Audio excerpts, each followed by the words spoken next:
I think we're live. Finally. It says live, so. Jesus. All right. Well, we're live after some technical difficulties. For the 1-2 of you that are that were waiting. This is Kent Corsby, Corsby Gaming.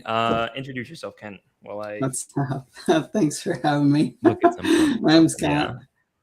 Yeah. I have a 5-figure Pokemon reselling business. Is that what we're doing now? My main platform is eBay that I sell on, but I also vend at card shows and yep. So been selling for like 5 years. Yeah. So let's. What I really want to talk about, like a lot of, about what you bring to the table is eBay and singles. Yeah.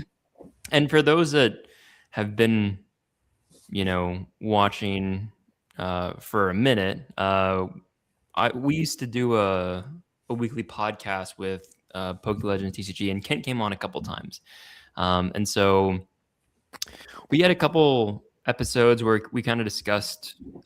Kent gave his insight into eBay and selling singles and card shows and things like that, which is completely different than what Zippy's Card Corner and what I do. I have only sold sealed English for basically the entire existence of my business. However, there's things in my head about not diversifying. And, I think I've made a couple of videos over the past couple, weeks, that a lot of things about what has made my business what it is have changed, right? Like, for those that aren't aware, the Japanese market is completely turned upside down, right? Booster boxes that I could rely on being like, between $70 and $100 consistently are now more than double that to $150, $160. Heck, Glory of Team Rocket, I don't think I've been able to spot any legitimate ones that are like under $200 a box. Yeah, it's wild. Which is wild, right? And like, the whole business model, I think, of Japanese is it's cheaper to rip. It's the same cards that you're chasing in English. Heck, the quality is typically better. But the cheaper aspect of it, I think, is the main driver. And when Japanese isn't cheaper, like, what's the point in buying them? Yeah. And so, Zippy's Card Corner, I've had to pivot a bit.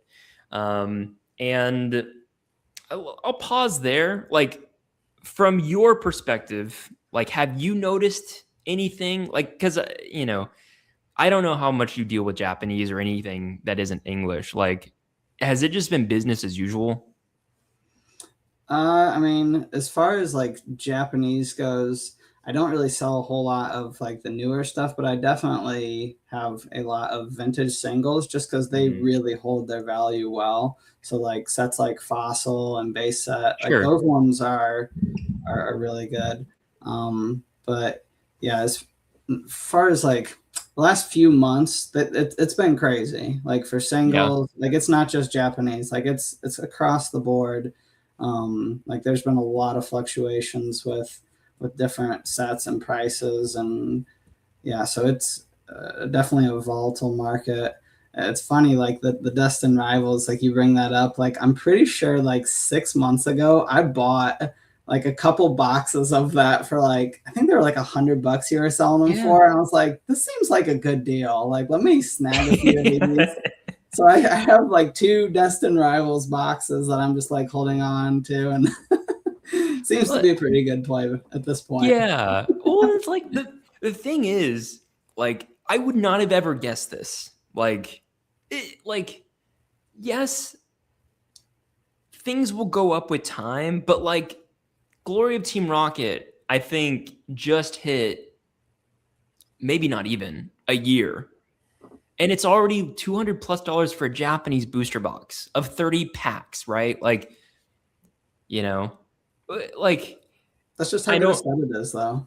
You what? That's just how good of a set it is. It's It is showing like good. Yeah. strength No, of the it set. like because Inferno X, which is the Phantasmal Flames equivalent, White Flare and Black Bolt, all of them have seen astronomical rises. Um, but it just is crazy because, yeah, again, like Inferno X dropped to like, I think like the lowest it got to like was like 105, 110 back in like December, January. That was Mm-hmm. kind of when this idea that maybe the market is going to cool off was kind of floating about, Yeah, because Phantasmal Flames like was it wasn't it was understood to be the latest set. There wasn't a whole lot of chase outside of the Charizard, and people, I right. think, I don't know, like, The Charizard wasn't that hard to hit. Like right. lower, better Pull pull rate, rates. yeah, the pull rates were hotter. Like, it was just, Yeah, and so, everything kind of came down. I think, Mega Dream, which is the Japanese equivalent of Ascended Heroes, got down to like just below $90 a box. I mean, man, it's crazy to see the price hike. Did you see any of Brian's Pokeanese content about how he hypothesized that the Japanese gangs were behind the the Yakuza. Japanese? Yeah. Yeah, definitely. I mean, like it's not terribly surprising when you get a market like Pokemon that's so unregulated. Mm-hmm. Like there's so much opportunity for people with big bags to manipulate it that it's going to, I mean, potentially draw people of certain types that Right. would like to take advantage of that kind of thing. Yeah. It's possible. Yeah. But just, yeah. And so, Wow. like going back to it, I think I really had to kind of shift focus. And yeah, I mean, like the name of the game, at least what I've been thinking lately, is just diversifying. Like I've been trying to sell on eBay, just in the sense of like diversifying moving product, right? Like if I can't sell it on my website, like I might as well give it a shot selling it on eBay, Yeah. or TCG Player, things like that. Going into like other like TCGs, like I've been selling Yu-Gi-Oh, Dragon Ball, Gundam, Yeah. and it's interesting. It's not as fun, but So first, sorry. So how has selling on eBay gone for you? not great. But I don't think that I'm doing it right.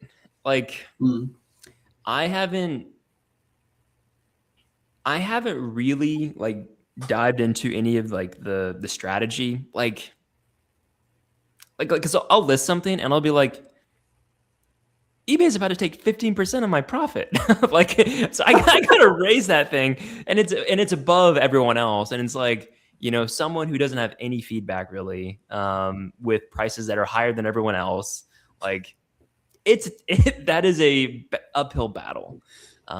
Yeah, for sure. Getting started is definitely one of the hardest parts with eBay, and you do have to kind of like undercut your competition in order Yeah, to build up that feedback, build up a customer base, and prove that like, oh, you're a reliable seller. yeah, Like when I first started selling on there, like I wasn't selling items that I was like, oh, like worried about margins. When sure, I first started, I was just selling like random junk around my house. So like yeah, old video games, electronics, like just whatever I thought was like, oh, this is worth a lot. Like, and I'm either gonna just keep it in my closet for another 5 years or throw it out. Like, I might as right, well try to sell it and get whatever I something, could for it. Like, whether yeah, that was a $30 item and I took 20 bucks for it, like I didn't care. right, Like those 20 bucks I didn't have. So yeah, like when you're first starting, it's definitely hard if you're just like, I have margins I'm supposed to meet and like certain percentages that I am in on these items that like I'm not going to take a loss right, on. just to build up my seller reputation on eBay. So it is tough getting started. Now, was there like a point at which you got like a certain amount of feedback, or you'd made a certain amount of sales before like things were just rolling? Man, you know, the first like year or two was really slow, and it was really not like a side business, more just like Yeah. a random hobby that I Right. kind of did that was like fun on the side. Yeah, there was no Um, need to move anything. It was just like if it did, awesome. If it yeah, didn't, it's sitting there anyways. right. Because I had a pretty decent. So I started off selling electronics and video games, Yeah. and then I had a decent card collection that I had just been like dragging around with me since childhood. Not of Yeah. Pokemon. I had sold my Pokemon already, but Sure. it was Yeah. like Yu-Gi-Oh and Yep. sports. And I Yep. was like, oh, these Yu-Gi-Oh cards are actually worth like something. Like, let me try Yeah. selling them. So I sold the Yu-Gi-Oh and I sold my sports cards. The sports cards, I had a rough time selling those. They just didn't want to sell. Maybe they were not worth that much in the first Sure. place. But the Yu-Gi-Oh did decent enough to where I was like, maybe I can do something here, buying more Yu-Gi-Oh cards and reselling them. And it Yeah. wasn't that competitive of a market to where I was able to like buy collections from people and Mhm. resell them. And I did that for like the first like year and a half of my eBay journey. And then Yeah. like at one point I had a buddy who was like, hey, like I know you sell a lot of stuff on eBay. I have a lot of Pokemon cards. Do you want to try selling them? I was like, sure, I'll take a stab at it. So I started selling Pokemon and they sold so much faster. Really? Oh yeah, like five And times, what year was 5 to 10 this? times. It was probably like 21, 22 around Okay. then. So Yeah. COVID times when people were super interested in it. Well, that was what got me started on Okay. eBay. Was I used to have like a retail management job, and Mhm. I quit it because of COVID. Because I just decided to be a stay at home dad because Sure. most of my paycheck was going to daycare, and I was like, well, this is Yeah. stupid. I'm paying more for daycare than like the majority of my paycheck. Like I'd rather Yeah. just take care of my own kid. And Sure, that's fair. then I had more kids, so it was like, well, I'm definitely Yeah. not going back to that. I need to Twice. like Double it. right. So I just started selling stuff around the house just to make some cash, and Yeah. it ended up over the years turning into what it is now, where it's like I'll probably do 6 figures by the end of the year selling Pokemon. Like I'm on Damn. pace for that. And then in like singles, like, Yeah, that's yeah, it's crazy, crazy, man. right? I would Now, have never thought it. right. Now, so like I know that when did we like Alex and I were doing the weekly podcast probably back in the fall. So it's been a minute since we've chatted. Yeah, Um and the market is not necessarily different. It's just like Ascended Heroes is off the charts and wild and funky and like and I imagine, like the market is booming, right? yeah, yeah. Um give me an update kind of just, and we'll dive into and I'll ask questions because like I'm curious, like have you changed what it is that you primarily sell? Like, are you still like modern, vintage? Are you still doing card shows as much as you were? Like, do you notice any patterns with what is selling? And like, yeah, like I'm just curious. Like, just give me a high level overview of kind of what you're up to right now.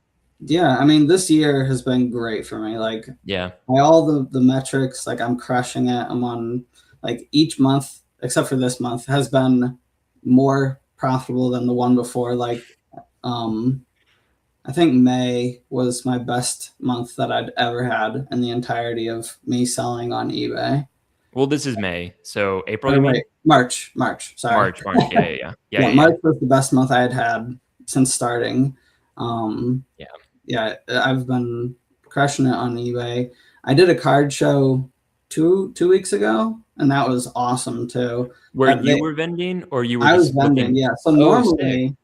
normally I go to card Yeah, shows to right. source inventory. That's Yep. probably my main way of sourcing inventory. I've had a ton of success doing that over the past 2 years, where I'm trying to go to card shows, basically like every other weekend. I live in a decently populated metropolitan area. Kind of on the outskirts of it, but to where if I want to drive a half hour to an hour, I can pretty much go to a card show almost every single weekend.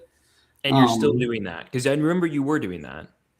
I'm trying to. I mean, life has gotten a little busy, but I know that you had your kid, your next kid. Yeah, so I have 4 now. So yeah, that slowed me down for like a month or 2, and then I was back at it. And then I try to go to as many card shows as I can. Luckily, in the town that I actually live in, started a new full Pokemon card show.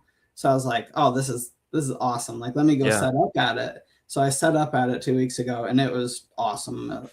I crushed it. I had one guy come in and like buy me out for like 40%, 50% of my inventory, probably. Not that margin, but like but he took like half of my stuff about, which was crazy. He, like a Whatnot streamer. He was just like, hey, you want to sell some stuff?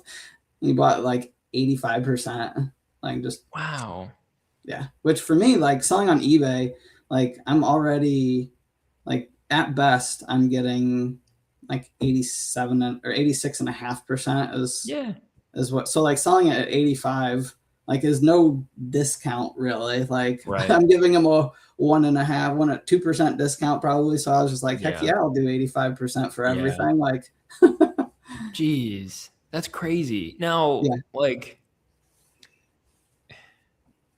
So when you go to a card show and this guy buys you out or like buys out a good portion, like, are you bringing everything that you have to the show?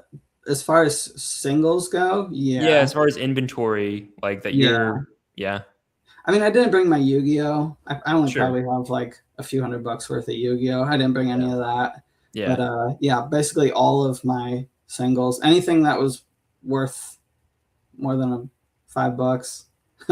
I for my selling business, I don't do like anything under 5 for the most part. Like, it's just not like a time effective use. Right. So I just do like a binder of cards from like 5 and up, and then in my case is like 50 and up. And got it. Yeah. Now, like, so because I have so many questions around selling singles because like it scares the hell out of me, like the amount of effort that is required, right? Like, for I'll just express my fears. I know Ken knows them, but like, it's like, because you have to source, you have to have you have to have product, and like with sealed, it's like, like with Japanese at least, it's like I just call up my supplier and say I want this, this, and this, and this, and I can expect it in a couple days, and yada yada yada. But like with singles, it's like you gotta source every single one of those. Okay. And okay, let's say you source them. Let's say somehow you were able to authenticate all of them, find all of them, and get them. Now you have them, right? Now you gotta store them. Now you gotta like price them, and like, and then the way that you sell them, like, like, you have to sell on a platform or at a card show. Platforms. If I were to sell on my Shopify site, even on eBay, like, I'm going to have to find out a way to scan them all, like with pictures, put them up on my site, like price them accordingly, like, and like with Japanese and whatever else is on my site, it's like I maybe have like 40 items max on my site at once. And I know for a fact that not all of them are moving chaotically on a day-to-day basis, on a week-to-week basis. And so there's not a whole lot of need to reprice a whole lot. Versus like with cards, it's like singles, like, I mean, I would imagine that there's just a lot of volatility. You want to say something? Yeah, there's a lot of things that I do to kind of negate the volatility. and to account for that. So like when I'm pricing a lot of cards, like since I have a pretty good store at this point, like I can charge a little bit over market. Like I Yeah. have like the kind of store that's like, oh, like he's got a 99.9% seller feedback and he's a top rated store. Like I'll pay $1 more to Yeah. buy from him. So a lot of times what I'll do is like say a card is like $17 on TCG Player. Well, I'll price my card at like 19. Sure. So like that way if it goes up, I can get some of the upswing on that. But also like some people will just buy the card from me because I'm a more reputable Right. seller and I can get command over market price. And then all of my cards also have offers on. So if somebody sends me Oh, an offer, I can accept it or decline it or make a counter offer. So if I know like the market has softened a little bit on a card and like somebody sends me one that's a few bucks under, it's like, oh well, like that's about right. Like I'll sure. accept them and like within a certain margin range, like I'll accept a lot of offers. So it's not like oh shoot, like the card's moving up and down all over the place and Yeah. I have no way to account for it. Like with eBay, there are ways to account for that and things you can do to either help yourself out or potentially hurt yourself. Like if you are Right. pricing your cards too low, like you're gonna potentially lose out on a lot. And if you don't have offers on, like you could be screwing yourself over that way. So there's little things that you can do, parts of eBay that make it a lot easier, basically. Yeah. Now, one thing that you said is that you don't really focus on things that are less than $5. Yeah. It's hard. I imagine it's hard to, make it worth it. Because again, all of the things that I just said, when you are selling, for less and less and less, it's like, that work and effort that you're putting in means less and less and less. Yeah. However, like, and like I've talked to people, like I know other people in the space, and it's like they're doing awesome with bulk, and it's like, have you thought about that? Like, Yeah. I guess, what are your thoughts on bulk? So when I first started, I was like anything over $1, I am selling Right. because getting cards in that low end range are way easier to source. It is Mhm. so much easier to just be like, hey, I'm going to buy this box of 10,000 Pokemon cards from this random person and then spend the time going through. And it's like, oh, there's $1, there's $1, there's $1, and just Yeah. going through all of them. And like maybe they paid like $20 for this box of thousands of Yeah. cards. If they have the time to go through that box and pull all the good ones out, and there's decent sorting things now. Like there's Yeah. different I've taken sorters. a look into them. Yeah. Yeah, where people just like put the cards in, it spits out all the ones that are valuable, and some of them even like scan them. Right. It's So it doing just depends. uploading it, and yeah, all kinds of Yeah, crazy stuff. there's plenty of people who have a system for building a business around bulk. Sure. I don't. I started No. off doing it because it was like what I could get my hands on. It was worth my time. At this point, like, I mean, listing a card for me takes like 2, maybe 3 minutes. Pulling the card and packing it takes maybe like 2 minutes. Well, Yep. like it's 5 minutes per card. Like if I'm only making $1, Yep. like $1 isn't worth 5 minutes of my time anymore. Right. And like Yeah. it was when I first started, but at this Right. point, like my business has scaled so much where it's like, okay, like $5 is like the threshold of what is worth my Your time time and at this point. And like yeah. maybe at some point it goes up. Like I don't know. Like, Sure. I mean, like, okay. So that makes sense. I guess in terms of like, because, I mentioned how Japanese has kind of shifted, and like, I haven't bought a box of Japanese in like over a month at this point. right. I'm restocking on some simplified Chinese because that's still relatively cheap, and there's still some exclusive chases that people can have they can chase for cheaper than like English. Yeah. I've also been, I've also joined a wholesale program where I'm getting English at wholesale. And nothing to the guy that I work with. Like he's got to make his too, but like, Right. you know, yeah, I'm typically forced to charge market and, like I think the audience that I've curated through content and just advertising Japanese and this idea of like, you can buy cheaper, like you can rip for cheaper using Japanese. It's like I built a very price conscious audience. And Mm. so like there's times when like I'll get cases from this wholesale guy and like the prices that I'm listing them at are great deals, but like it's, you're getting like an ETB case for like $1,500. And like on paper, that is a good deal. But it's just there's a lot of people that, quite literally cannot pay that. Mhm. And so again, it kind of goes into this idea of like diversifying and things like that. I want to bring it back to you though. So you're not doing bulk, you're maintaining singles. Like, is there any aspect of you that is thinking about diversifying and like figuring out ways to just expand?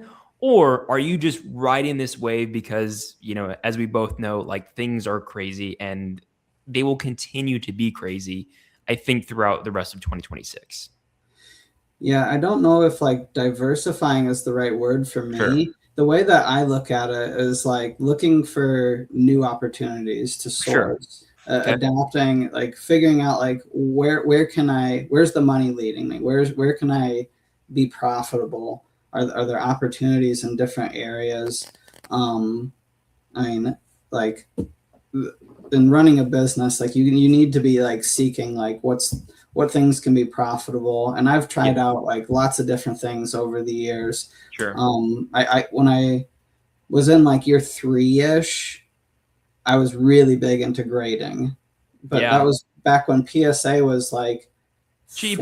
14 bucks a Yeah. card for grade. So I would go to these card shows and I'd be like, okay, like I'll I'm take all not this, and this, and this. just buying for Yeah. reselling. I'm like, I'm gonna buy these cards, I'm gonna grade them. And I'd Yep. go to a card show and I'd buy like 100 cards and I'd send like 50 of them off to PSA to get them graded.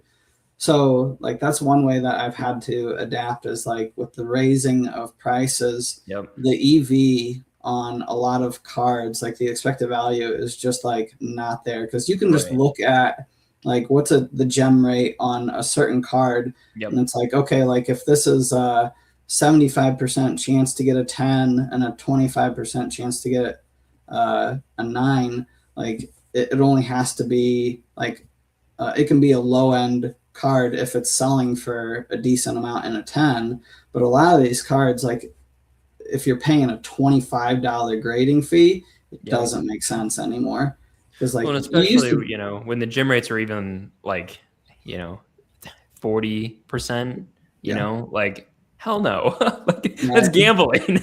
Right? Exactly. Yeah, exactly. I mean, and like one thing with Pokemon is like gambling is inherent in Pokemon. No. There's no way around it. Like we had slot machines in Pokemon Red and Blue. Like that's just like it's intrinsic to the Pokemon experience. And So like, and I don't mean it in a sense of like, like just like you said, gambling, it's part of the hobby, right? It yeah, is fun to chase cards. You yeah, lose a lot, but sometimes you win. However, right. when you're doing this for money, like, It's no way to run a business. right, exactly. That's my point. Yeah, be smarter about it. And so, yeah, no, like I just, there's other businesses that I watch and see like how they're doing things right now, and there's a couple that are like, still in this process of like grading where they're sending in a lot and like So I grading just still makes sense if you calculate the EV on certain cards.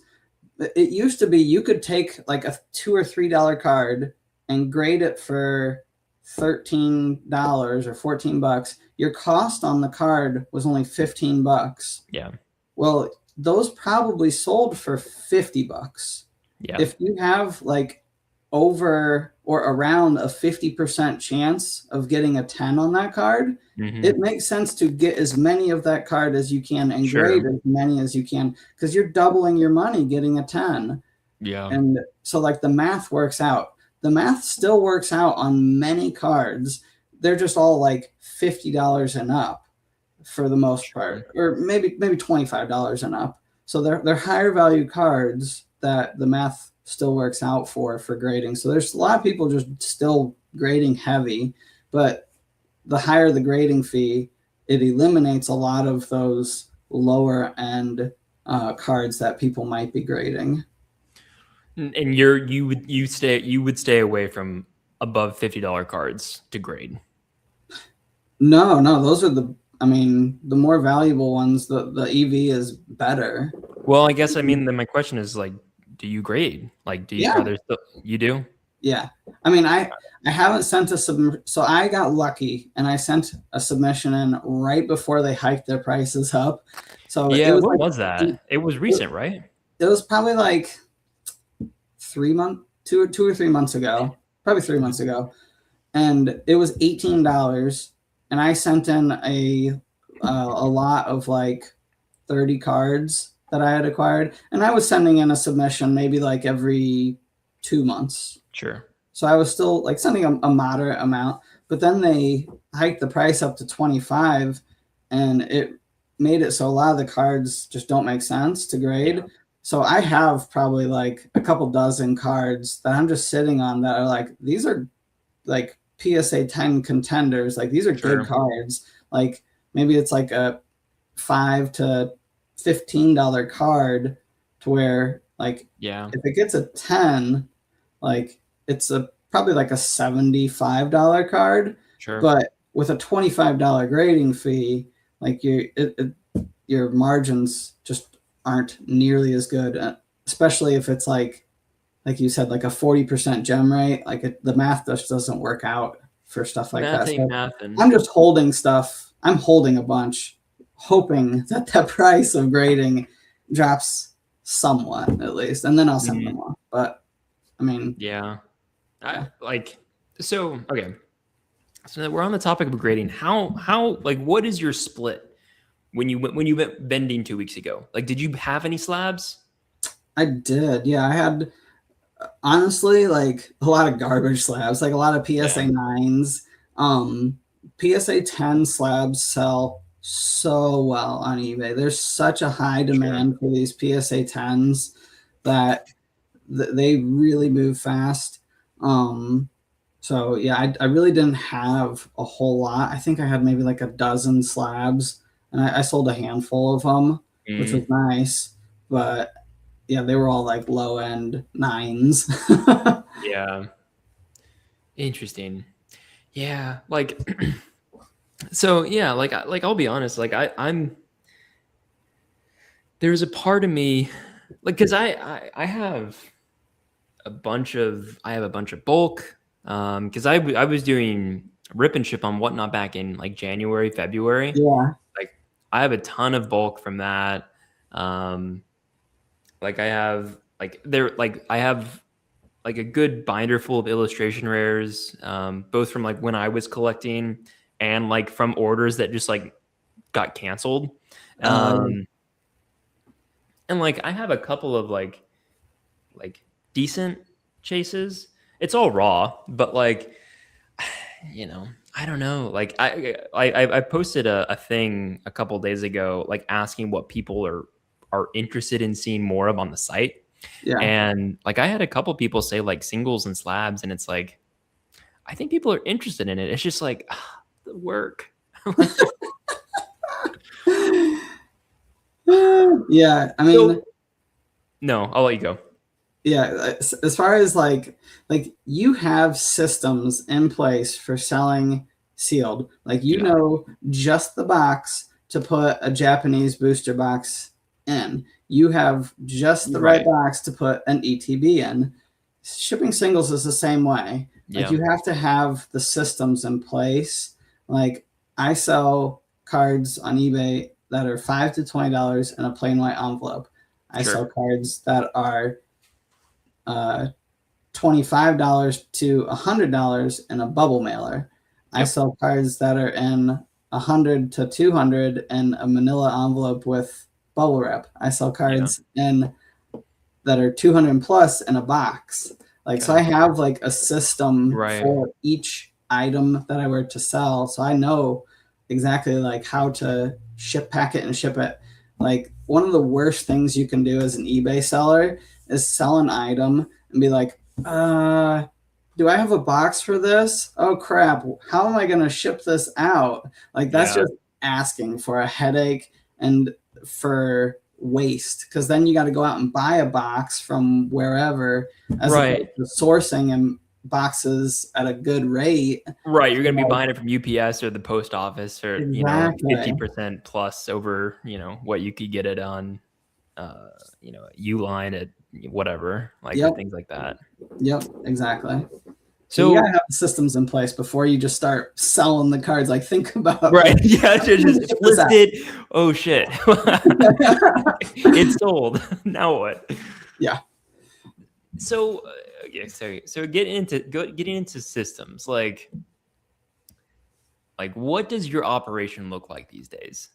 Yeah. I mean, I sell between like 5 and 10 cards a day. Okay. A little slower since the card show, because I sold like a third of my stuff, probably. Yeah. Yeah, I sold like a third of my listings.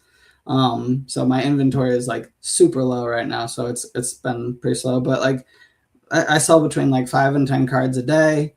During the day, I'll be listing cards that I have or listing items that I have. I try to have like a stack on my desk of all the items that I need to list. So I'll try to list between like 5 and 10 items a day. eBay really rewards, the algorithm rewards, that is, consistent listing. So you want to be listing. Crazy. It rewards listing, but it also kind of punishes items that have been sitting for a very long time. So like, say you list an item and you let it sit for 6 months. Like, why should eBay show that item to somebody? Sure, right. 6 months of data has told them that's not a valuable item, or it's not. There's no one wants it for some reason or another. Yeah, exactly. So like, listing consistently is definitely a big thing. And then at night, I'll pull my orders. I'll pack them and ship them. It usually takes me like a half an hour. I'll do that like before bed, or like after the kids go to bed, and just do a little bit of packing. Usually, so all in all, how long do you think you spend a day on the business? I mean, on regular weekdays, maybe an hour or two. Okay. Usually at least an hour is a good one. If I have free time and I'm able to like actually like get some work done or need to do something, I'll do like 3 to 4. But I can also work on the weekends a lot too. Like, when I go to card shows, I'm there for like 5 or 6 hours. Like, I usually drive, so like there's a decent amount of time doing that.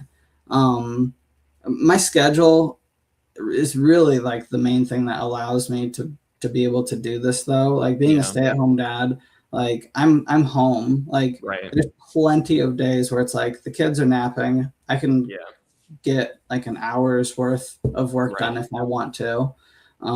So like it'd be much harder if I had a 9 to 5. Sure. Yeah, so that makes sense. It's a business and that has been born out of just like the opportunity that I had being at home all day. When I first started staying home, like I was like, what are things that I can do at home to make some money? Like, just like brainstorming. I was like, well, I'll sell some junk around the house. And because we're just gonna take it to Goodwill or something, or throw it out or whatever. And somehow, some way, it grew into what it is now, which is Now, something funny that's kind of that I've been able to hear from other people is like, what does your family think of this? At first they were like, okay, like, cool, like good job. Like you're selling some stuff. And then like recently they're just like, shut up. Like, what? How much did you sell? Yeah. No, like they're just like in shock that like it's doing as well as it is, and like the numbers that I tell them, like, yeah. But Yeah. I mean, my family is like super supportive, like, Yeah. so Yeah. Like, just like, like, people where they'll say, like, just people talking about how, I think not everyone gets it. yeah, And, it like, especially for like business owners that are like trying to make this a thing that is like at least profitable, but like potentially more. mhm, I think that it's interesting because like, it's really hard to, I would say almost even impossible to like go from zero to being like big and awesome and great yeah, relatively quickly. Like, and like, like, yeah. It took me like 3 years of selling on eBay before I was like, huh, like I have something here. Like yeah, this is going somewhere. right. Like the first like 2 years was just like, I mean, I was trying to make money selling, but like I'd buy some collections and it'd be a wash. I'd buy some and I'd make a lot of money. I'd buy some and I'd lose some money. And like it was just like Mhm. all over the place. Like it was like there was no business. Like there was no consistency of like Right. success. Whereas now it's like I know what I'm doing. Like I know the margins, I know the ins and outs of my business, I know the processes. So those first few years were just like, I mean, like with anything, like just trial and error. Trial, experience, Yeah. Yeah. learning, failures, things like Yeah. that. Yeah. Now, you know, we've talked about kind of how things are going with your business, my business, but what I want to talk about right now is like your perspective on the market because right now is wild for a lot of different reasons. Yeah. And we're approaching the 30th anniversary. I'm curious what your takes on that are. What happens after the 30th anniversary? What do you as a business like what does that look like once we kind of hit this point where like eventually, I mean maybe it's contested, like things will slow down. And we get into this point where a lot of things are slower. A lot of businesses that started up during this boom kind of die out because they get tired of not having sales as much, and just a bunch of things. We'll get there. What do you think of like what is going on right now, especially with the Ascended Heroes? Like, what's your take on it? And like, what do you see from like your business POV? Yeah. I mean, Ascended Heroes is an amazing set. Yeah. So if you just look at the top cards and the values in it, Yep. like the set value is so high Yeah. that it's too big to fail at this point. Like, Right. Yeah. like you have like it's a cycle to where like people will buy and pay more to gamble to rip it to just on the chance that they get one of those cards. Yep. And then those cards are more valuable because the set's more harder to get. And like Right. it's the cycle to where like these good sets, Yep. like Prismatic, like 151, like they are just gonna crush it. Like the value is just like in the sets themselves, and then the sealed is just following basically. So I mean, I don't think there's going to be a crash or anything. There's going to be dips.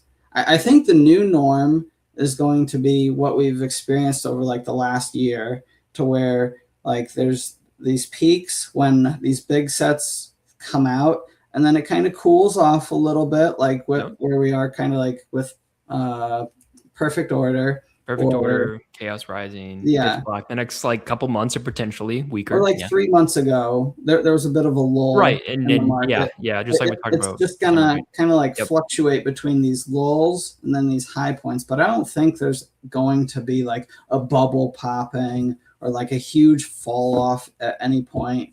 I mean, as long as like there's no macroeconomic issues going on. I mean, hell, we're in war right now and things are still fine. So right. Yeah. And as long as there's like no like crazy black swan, whatever event, like I think like what we've experienced over the last year is what's gonna happen. Cause say we get past 30th anniversary, but like people are all jacked up about the Storm Emeralda or whatever the Rayquaza set is. Like there's just gonna be another set that they're gonna make that people will be jacked up about. And maybe there'll be a couple down sets, but then they're just gonna be like, oh, this next set, like that's the one. And it's just this, like the cycle just will continue.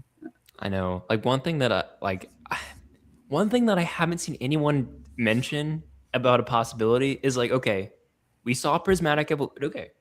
We saw Paldean Fates in 2024 January as the specialty set of the year.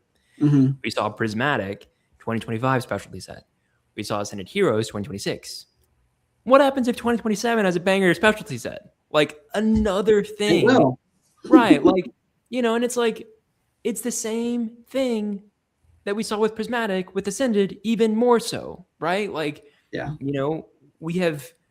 we are now approaching the end of like all major Ascended Hero restocks. Like there's like printing is shifting to the 30th anniversary, and maybe like in 2027, there isn't a huge set that they're, going to put all their resources towards like the 30th anniversary. But like we are past this period of, with Ascended Heroes at least, where there's not going to be a huge restock of stickers, of posters, of booster bundles maybe, but like those things that came out in January, the ETBs, like we'll get restocks, but they're gonna be like the Costco Sam's Club bundles that we saw with Prismatic. Boxes that have like 12 packs in them.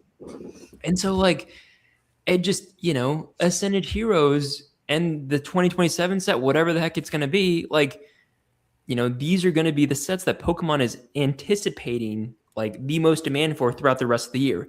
And what does that do? Well, it puts other sets on the back burner, right? Like, you think Perfect Order is gonna get a reprint in the next like year and a half? Like, no. I bought a couple booster boxes. I was like, yeah, this is the next Stellar Crown. Like, right? Stellar Crown, exactly. And those, I'm pretty sure the booster boxes for Stellar Crown are on like $300 right now. Yeah, they're over 300. Like that's exactly what's going to happen to Perfect Order in like 6 months to a year. Nobody's going to be able to get them because they're out. So bringing it back to your business and selling singles, like, are you selling any Ascended Heroes? Like the singles? Yeah, I have a few. Okay. Normally, I don't buy a whole lot of like the new cards that come out. Like, I had multiple people approach me at the card show wanting to sell me the gold Zygarde. Yeah. From Perfect Order. Yeah. And I was just like, I don't want that. I'm sorry. Like, like it's $160 card, $180 card, something like that. And it's like I don't like the card personally. Sure. And like, it just like, it's too new. Like it could be $100 card in less than a week. Like with these new sets, when they come out and they're printed, like, so there's a lot of volatility. When a set comes out, I try not to buy the singles for like a good month or two.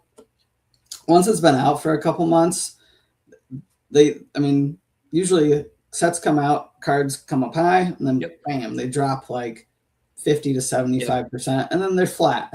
And once they've gotten some kind of flat traction and some kind of price history, it's like, okay, that's probably the price, I'll buy some. So like Ascended, it's been out long enough to where the prices are stable. So I bought a decent amount of Ascended, and is there a peak number at which you will not buy it, despite like that this card is either going up or will sell? Like, you could have probably made a claim about the Pikachu for Ascended Heroes. Like that thing has been on the rise for the past like month or so. Like I think it was I think I made a video about it like a month or two ago where it was like 700, and now it's broken 1,000. Like, do you have a rule of thumb for yourself to stay away from this high of price, or no? Not anymore. No. Yeah, No, not, just things are going too well, man. yeah, not anymore. I took a fair amount to be able to buy at the card show. If somebody came, I mean, I would do the math. I'd be like, okay, Yeah. like I'll buy this at 70%. Like it's going for this much. I would check on a big buy, like something like that. I would look at the eBay sales. I wouldn't just like go straight off of TCG Player. A lot of cards I'll just go straight off of TCG Player. I'll be like, okay, like this is what it's going for, and I'll just offer straight like TCG Player price percent. But like on a big one, I would be like, okay, like let me check like and see what I could actually sell this for on eBay. Right. And then I'd offer a percent on that. But no, I wouldn't avoid a card. If I had the capital for it, I would jump on That's it. cool, man. Like Yeah. the fact that you did have that, now you don't, like, Yeah. That's Well, cool. part of that is just like experience and confidence. Yeah. Like I've been doing it enough to where it's like, okay, like I can look at a card's transaction history or price history and be like, okay, like I have confidence in this, like whether I would want to buy it or not. Like there's certain cards I don't buy because I don't think I could resell them, like Sure. whether they're worth a lot or not. Like I had somebody come up and want to sell me like a Japanese CGC 10. Yeah. I can't even remember the Pokemon, but it was like a substantial card. I think it was Right. like around 500, and I was just Yeah. like, no, like I'm never gonna sell it. Like Too niche, right? it might be Yeah. worth that much. Like Yeah. I'm not trying to be rude, but like No, at the yeah. same time, like I like every single card I buy, I'm buying with for the most part, with the intent to resell. Like there's some Right. stuff I collect. I got a real nice PC card. Do Oh, you know yeah. the WotC Cool Porygon? Yeah. So I'm trying to finish the promos for WotC, which Yeah. some of them are really expensive nowadays. But I I got believe it. I like the more played, not like really damaged, but like mod play. It was a nice like mod play, Cool Porygon. I was like, sweet, like PC. But Yeah. sorry, that was Yeah. cool. I just checked out the Porygon promo. Yeah, that's cool, man. So tell me a little bit about your vending experience. Like, because I like I'll watch it's good content. Like I'll watch people vend, like, their YouTube or short form videos of like them, just making deals and cool things like that. Like you probably come across a lot of cool cards, probably come across a lot of interesting people. Like, do you enjoy it? Like outside of just having it be an avenue to sell and like to move your business forward? Yeah. And it's so okay to like, say no, because like I don't know if I would. Like, so like my personality, I love like going to card shows and talking to people and meeting Yep. people. Like before I did Pokemon, I worked in retail sales. So Yep. I was like talking to people Yeah, all you day were long. you were chit-chatting with everyone. Yeah. Exactly. So like I enjoy customer interaction like 99% of the time. There's always a few crazies. Yeah. Even the Yeah. crazies. Like even the crazy ones, I get a good laugh out of. Right, I'm it's like, this is entertaining. hilarious. Yeah. Like this person's nuts. Like this is fun. So like I thoroughly enjoy going to card shows. I get energized from it. That's just Sure. my personality. Yeah. I totally get how like some people, like if you're an introvert, it's like, oh, Sure. like, this Yeah. That'd be is a lot of people's worst nightmare. Like right. introverts. But like for me, it's fun. Yeah. A lot of card shows, I mean, that's why I go to them, to like interact with other people too. Yeah, like sure. I've made a lot of I would call them business connections. Yeah. Like these vendors that I know that I can go and I can talk to and I can get a certain percent or a certain deal on Yeah. whatever they're wanting to get rid of. It's a win-win situation. Yeah. And these are relationships that I've built up over time to where a lot of the card shows in the area that I go to, like I know I'll be successful before I even go, because I'll just go and find these people there and be able to do at least decent. Like Yeah. a lot of the big deals come from people I don't know yet. Sure. Sorry. But yeah, I enjoy the interaction. Yeah, it's it, have you found like I know that like wherever aspect of the internet you go, right? There's always positives and negatives, and like there's a lot of like there's a lot of positives about card shows and vendors and things like that, and people there. But like what are like do you have you experienced any of like the really negative aspects of it, right? Like Yeah. yeah, Yeah, for sure. I've gotten stolen from when I was. I mean, crap happens. Like I've sure, gotten stolen from when I've vended before. Like I mean, it was like like 10, $15, like nothing crazy. I yeah, mean, you get annoying people coming up to you. Like it happens. Like yeah, I, I I mean, there's rude people. Like it's whatever. I yeah, mean, me, I have broad shoulders, I would say, and I just like yeah, whatever. I worked like 5 years in retail sales. Like I've been right. cussed out. I've been threatened. Like It's nothing I've new. dealt with way worse Yeah. than what I've What experienced you at get at card shows. the Like regional I card did shows is collections calls at one point. Like if you work collections calls for like a month, and you'll get some pretty thick yeah, skin. yeah, that's fair. Jeez. Yeah, it's crazy, man. I've been interested in it. But again, I don't sell singles, so it's like I don't really have a huge need to go to them. But Yeah. I don't know, Have maybe you one day. attended as like a customer? No. Oh, dude, you gotta go. I know. Just go, experience it. Just like interact with people. You don't need to buy anything. Just like have some conversations with people. You another big thing is you should go just to find some business connections. Just chat Yeah. people up. Like you never know who you might run into there at a card show. Like you could develop some really good business connections just going Yeah. and just Yeah. chatting people No, up. I know. Because like they're here because I live in Austin, and there's definitely a couple probably once or twice a month. Yeah, Yeah, I just need to do it, man. for sure. It's Okay. fun. Yeah, I believe it. Yeah, like I want to. Yeah, and like I live right, like Texas is a big state, like, but I can go to like Dallas and Houston and San Antonio with just a couple hour drive, and then Right. they have the same, they would be even bigger in terms of like the amount of card Sure. shows and things like that, opportunity, right? Yeah, I need to Do do you it. have a PC that like a personal collection, or Yeah, that's one thing with being a business owner is having a personal collection is kind of tricky because like if you're putting money into your collection, that's just money that's not going into the business. right. So for me, And like the first few years that I did it, I collected nothing.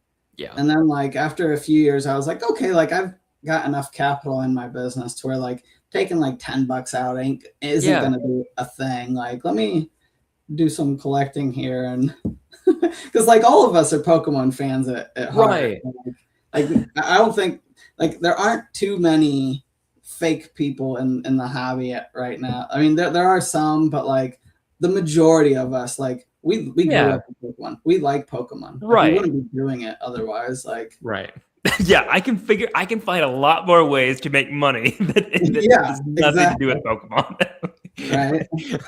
like I'm doing this to myself, right? Because I enjoy it.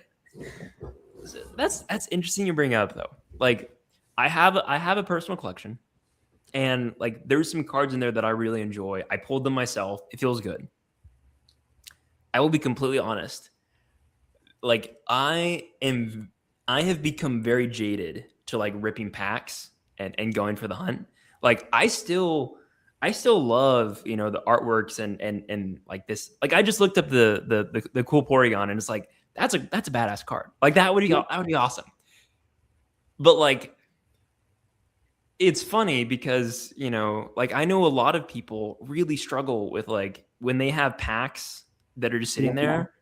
Yeah, we'll just rip them. And it's like I don't give a shit. Like I have Yeah. loose packs just like everywhere, because like there was a point where it's like I bought a collection and I knew that the sealed item wouldn't sell, and so I broke them all down and I just have a bunch of loose packs, and I still have a good amount of them. But like I have no desire to like chase, the Charizard from Phantasmal. Like, Yeah. do you feel jaded at all with the amount of singles that you handle? I mean, to an extent, yes, but also like as far as ripping packs go, like I ripped a decent amount. Okay, I ripped a ton back when packs were really cheap and affordable. Yeah. Like I ripped like when it was like $3 a pack for Yep. 151, I ripped like 200. So I've done a lot of ripping, and I'm to the point now to where like I have a very risk averse personality. Like I hate gambling. Like losing money makes me feel worse than winning money makes me feel good. Yeah. So I'm like, no, I'm not gambling. Like people ask me for coin flips. Like, no. Like, no, you don't do coin flips? No, I don't do coin flips. Oh, man, that's no fun. I have a very risk averse personality to where it's just like losing money feels worse than winning money feels good for me. So I'm just like, no, I don't do it. Like same thing with ripping packs. Like ripping packs and not getting anything feels way worse than ripping packs and hitting the big one, which I've hit plenty of the big ones. Like when Paradox Rift came out, I opened a booster box and the ETB. The Roaring Moon and the Garchomp were two cards that I hit in that, and they were both like the big ones at the time. Like the Roaring Moon was like $100, and the Garchomp was like 50, and I sold them immediately, and I like doubled my money on ripping. Right. And I was like that was awesome. Because they're like $3 Like, why not? Yeah, exactly. Like I'm pretty sure I got the Paradox Rift booster box for like $80, and like the ETB for like 35. Yeah, which is wild to say now, but yeah. But back then I was just like, yeah, I got it. I'm gonna rip them and see what happens. And but also back then, like I was grading heavy, so I was like, anything that I get that is gradable, I'm gonna make more even that way too. Yeah. So the math on it worked out way better. Now it's just like, no way does it make sense to rip anything when packs are like $10 a pack for most sets, like around there. Like you could rip Perfect Order for $6. Dude, but, I know. Yeah. Yeah. You could rip the weakest set in a year and a half for $6. Go for that Meowth. Right. Yeah. The big chase.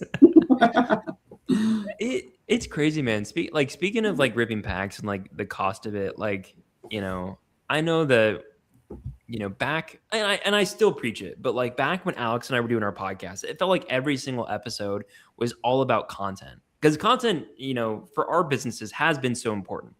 And like, I look at other people that are trying to make content through ripping packs, and it's like, it's crazy. Like, it's just, you have to have an audience first. You can't just like, exactly. You have to have an audience.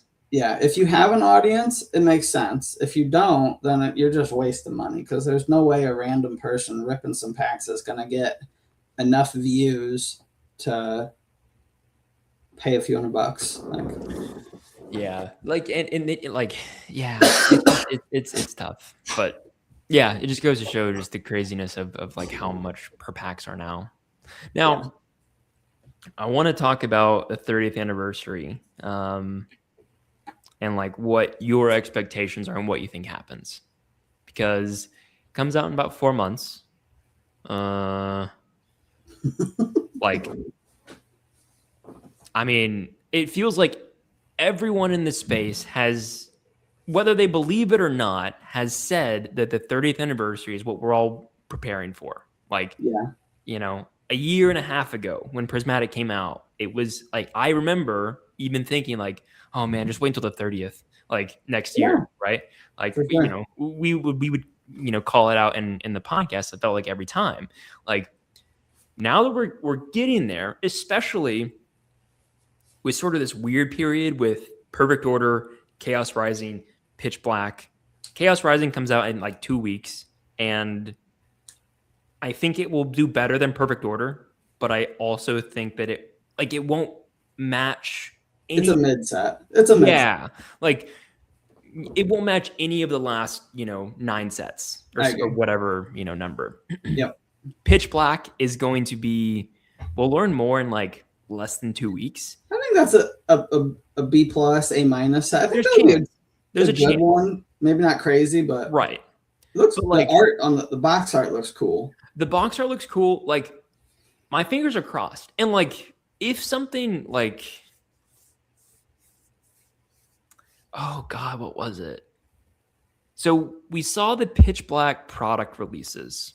Mm-hmm. There's 4 booster packs. There's the Mega Darkrai. There's the Mega Excadrill. The Mega Zeraora. And one other one. That kind of gives us a good idea of what the megas to expect and what the chases might be. That being said, though, like it kind of what you said, I think best case scenario, A minus, B plus. Good sets, not not weak sets, but not stellar. Yeah. That's 3 sets in a row that are small and don't really have the chases that people were wanting. There's 2 things. One thing is that it's going to have people go back to Ascended Heroes, which is going to drive the price even higher. And 2, like it reduces there will be an abundance, I think. Maybe not abundance, but like you can find Perfect Order kind of on shelves at times. I think it'll be the same with Chaos Rising and maybe even Pitch Black. Like 30th anniversary comes, what happens? I just gave all the context. What happens in your opinion? It's really tough to say with their release schedule of these products. Yeah. Because they keep us guessing on like when is stuff coming out. So like, I mean, if they were to do a traditional release and just be like, here's all the stuff, I would say it's going to be bonkers. And then it's going to taper off and kind of like Prismatic. Like if they did just like a one-time release, like I would say it's going to be in the same range of like what Prismatic was. Okay. But with them doing a delayed release, I'm looking for this right now. What products we're getting and when we're getting them. I haven't looked at it, but I mean, yeah, it could be pretty crazy. It could be underwhelming in the sense of like not being able to. I mean, if they do a delay release, like it won't be like that big like bang. Like it'll be kind of underwhelming as far as being able to get product and but the market will probably be at an all-time high. Like at some point in the next, like if you're somebody buying and speculating on stuff, like if stuff dips in the next month or 2, probably buy. Buy. Like just like 3 months ago when stuff dipped, I bought a bunch. I bought a bunch of sealed. So like, I would say that, like I said earlier, it's kind of like a cycle where we're going in between and might have a little bit of a down here in the next month or 2, right back up to where we're at now. That's what I would anticipate. I mean, well, kind of like what you said. So the Mega Rayquaza set, Storm Emeralda, will release in July for Japan. Okay. English will not get it until November. So the 30th anniversary set comes out in September. Hits November, Mega Rayquaza. January 2027 specialty set. Like there is a chance for a perfect storm. That's true. I didn't timeline it that way in my head, but when you spell it out like that, because the Japanese Mega Rayquaza set is hitting the market before the 30th, but the English won't get anything until November because July is Pitch Black, and then 2 months from then is the 30th anniversary, which releases worldwide, and then that's when it will probably be like if it's not just the Storm Emerald, the Japanese set that goes into the English, it could be a combination of the Mega Rayquaza and the Mega Lucario Z form called Aura Seeker. We don't know when that's coming out yet, but like my point is, that could be a really good set. yeah, it could be a really good set. It could be a really weird time where, I mean, yeah, like, you know, we come out from this valley and right into, you know, a peak that lasts for several months because that's similar to what we saw with Destined Rivals, you know, like after Destined Rivals, it was, what was the set after that? Black Bolt White Flare.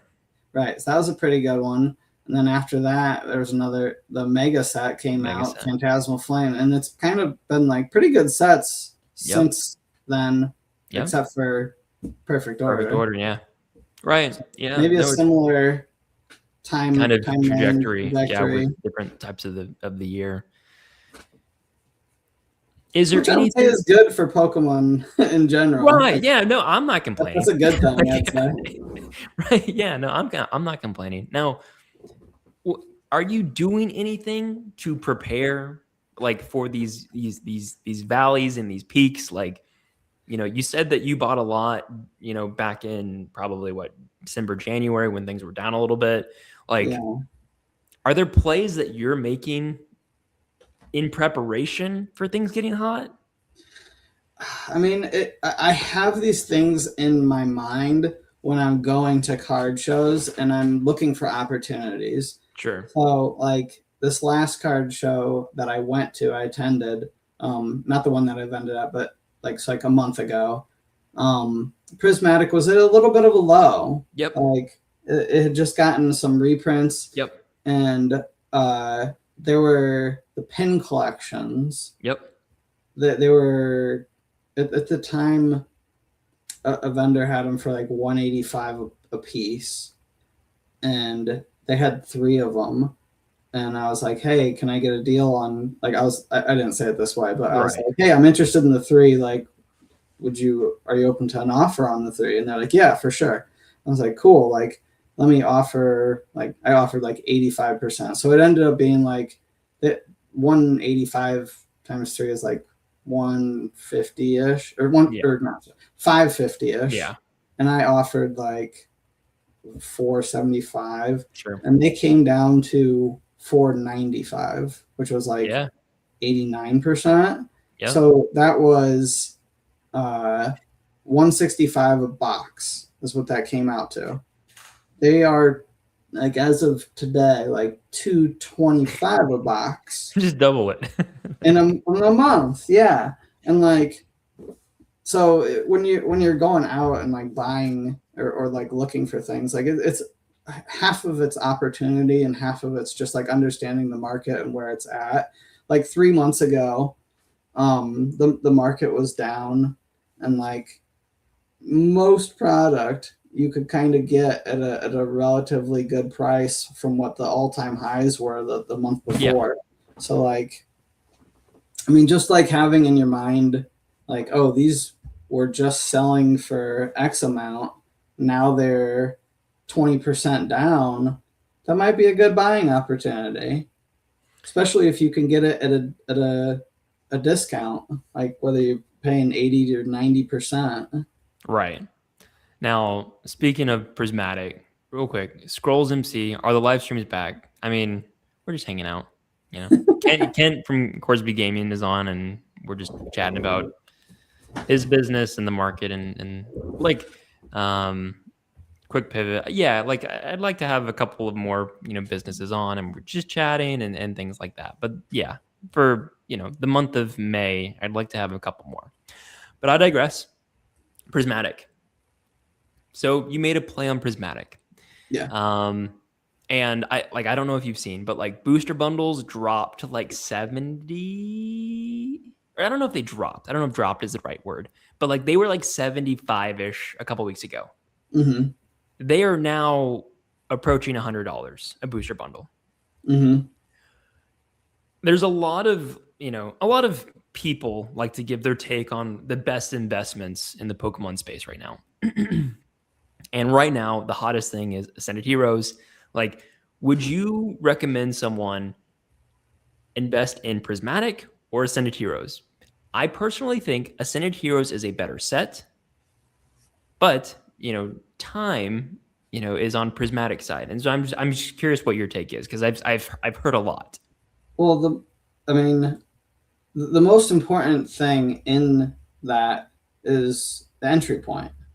Like, what's your cost to get in? Like, if you can You're buy buying it, market right now, right? Like, if you're buying at 70%, like it's kind of irrelevant. But yeah, just buy them all.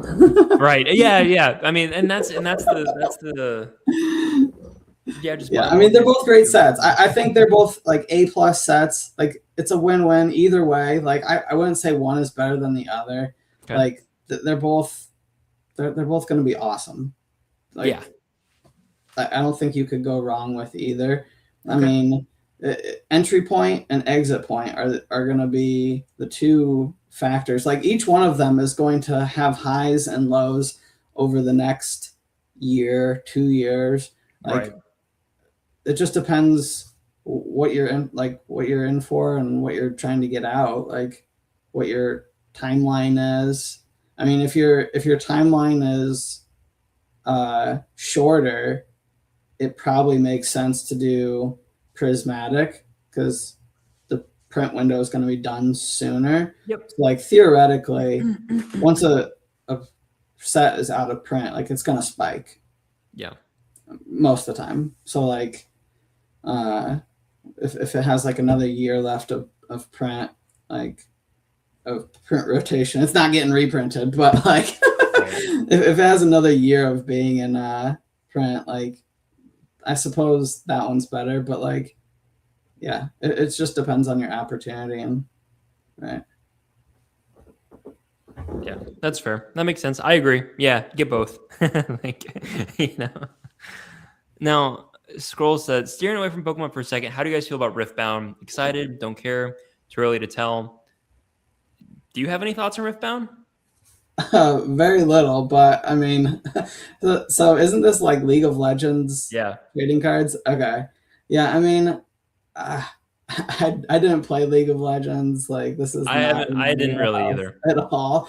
Anecdotally, I had a guy going around at the card show trying to sell, like, I guess what was thousands of dollars of Riftbound cards. Oh, and really? Like, yeah, I mean, was he successful? I have no clue. I doubt it, because it seemed like he had exhausted most of his options by going to talking. But yeah, I don't know. Like, so many TCGs, like they're splashing the pan. Like I have very little faith in any TCG outside of Pokemon and Magic.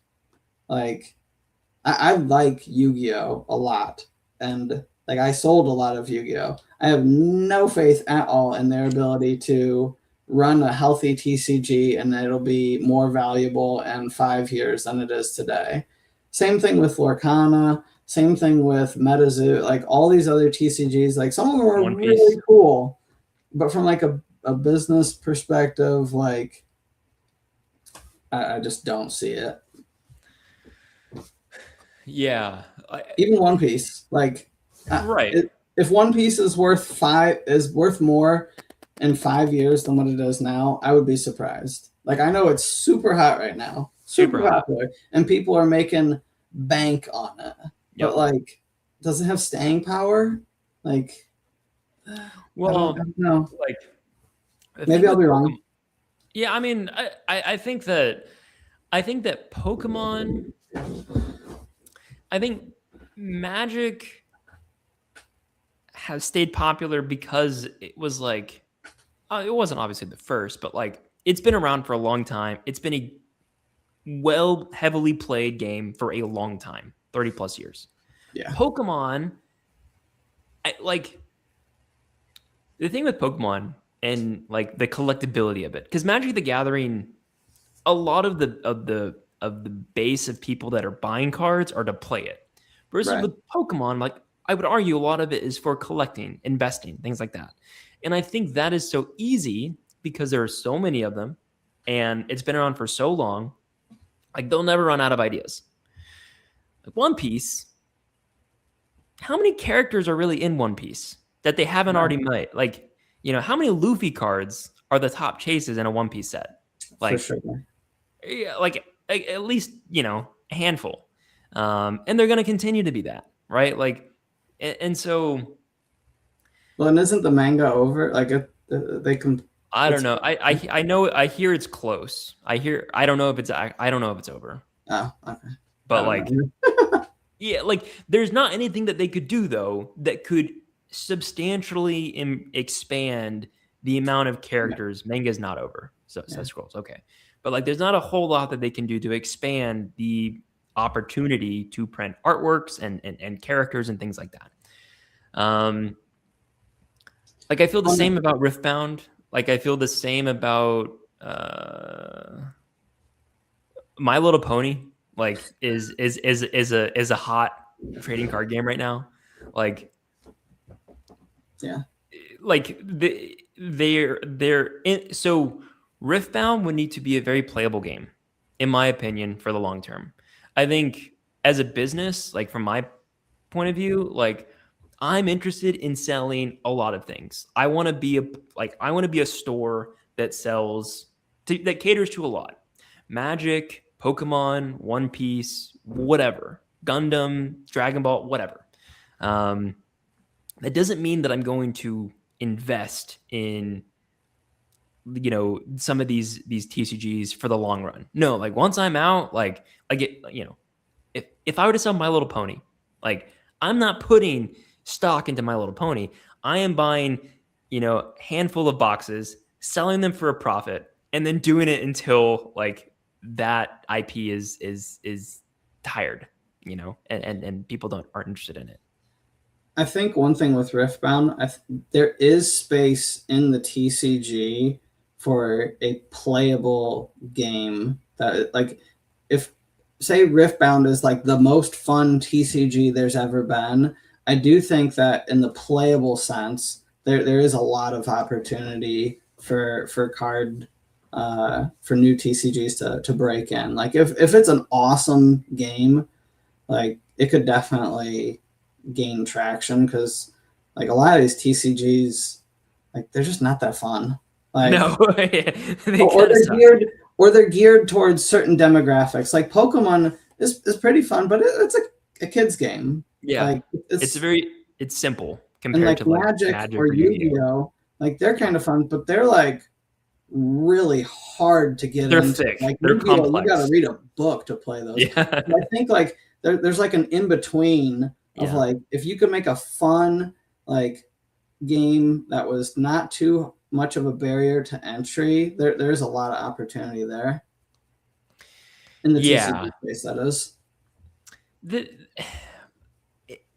And I think about it in that angle though, but I still go back to just the universe, right? Like Magic the Gathering is successful because like they make up their own universes. Yeah, universes beyond. Yeah, and but they'll take advantage of IPs that they can, but they'll also have like what is it? Secrets of Strixhaven is the latest Magic the Gathering set, and that's Magic's own universe. Like they just created that, and like boom. Versus Riftbound, it's like, and correct me if I'm wrong, but like I think it's tied to the League of Legends. What are they called? Characters. I don't know what they're called. Heroes, I think. But like there's only so many of them. And I don't know if like Riftbound would create like new people, new characters outside of League of Legends specifically for the TCG. And so again, it like Magic is so cool and sought after because there's millions of cards, millions of different, characters and effects and ways and strategies to do it that like it's just like limitless. Champions, yeah, tied to champions but different backgrounds and variations of them. Yeah, that's fair. But serialization too. yeah, right. Like you know, the Japanese Yu-Gi-Oh sets that I've been selling have the serialized cards, but the chance for them. It's Yu-Gi-Oh's it's Konami's last ditch effort. Right. Like the full art serialized cards. Yeah. But I digress. So yeah, like my take is, as a store, like I would be interested in selling anything that people are interested in.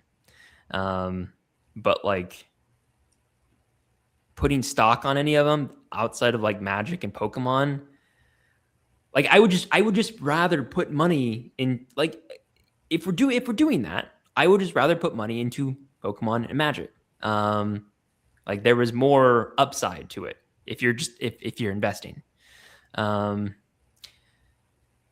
Yeah. Scroll says, I'm interested in seeing the Riftbound works with the backing of Riot Games. Yeah. I mean, it's super new, Riftbound. I think we're on our third set. So like, yeah, I mean, plenty of opportunity. Yeah. Well, Kent, are there any things that you want to talk about? Anything that has been burning, in the back of your head about the market, business? I have a very like important question for you. Uh-oh. What is your favorite Pokemon? Oh, geez. I like Scizor. Like, it's a good choice. It's a good choice. I also like Rayquaza because I'm a basic bitch, and Emerald was like my favorite game. Second, was Emerald the first one you played? No, so the first one that I played, so I was Gen 3. Like in Gen 3 they did this cool thing where you had Fire Red and Leaf Green, which was the remakes of Red and Blue. Yeah. And then you had Ruby and Sapphire. So like I played Gen 1 and Gen 3 basically at the same time. But yeah, Gen 3 Game Boy games were the entry point. Right. What about you? What's your favorite, and where did you start? Well, I'm an old fart. Red and Blue are my first ones. Yep. I was like 8 when they came out, so Nidoking. Oh yeah, that's a good one. Nidoking in the first 2 gens is the best Pokemon because he's like the ultimate sweeper. You can teach him, in Gen 1 you can teach him like Surf, Earthquake, all the HMs, Thunderbolt, like all TM, so he can just kill everybody in one shot if you level him up enough. Which, yeah. And then same thing with Gold and Silver. You can teach him like Fire Punch, Thunder Punch, Ice Punch. Yeah. He can just sweep through everything, and you can get him early enough in both games to where it's like he's busted. He's the best. Now, are you someone that is like? It would be understandable. Like, is Gen 1 the greatest gen of all time? I like Gen 2 more, honestly. Oh yeah, Gen 2 I think is the best one by a decent margin. Gen 1 is like I'm objective enough to be like Gen 1's a bad game. Like it's a not like all the glitches, like the missing no glitch, the item glitch, like there's so many glitches that you can do, like the Mew glitch, like it was awesome and a ton of fun, but it's not a great game, not a good experience. not a great experience. Whereas Pokemon Gen 2, like especially Crystal, is such a good gaming experience. I really like Gen 3, and then I think it just goes downhill from there. I think I played Gen 4 and Gen 5 when they came out, and Gen 5 I was just like, this is not good. And then I tried getting back into it for Sun and Moon, and I was like, this is a bad game. And then I tried playing Sword and Shield, and I was like, this is, I don't know. I probably need to give it a more of a fair shake, but The new games, like, they really just hold your hand. Whereas like the old games, it was like, you're on your own, kid. Figure this crap out. Like I need to look up what the hell to do here. Right? Which that was like half the fun, is like the playground lore and like exactly, right? Like trading cables and like God, I miss it, dude. Good times.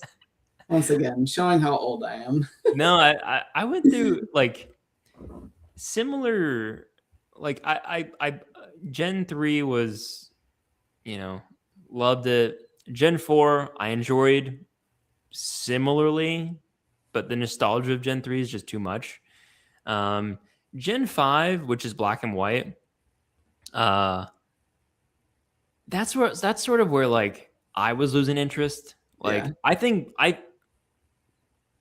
a lot of people like think of black and white as like the best generation, right, and the best games, but it just like it was at a time in life where I was just kind of like not into, diving into another Pokemon game.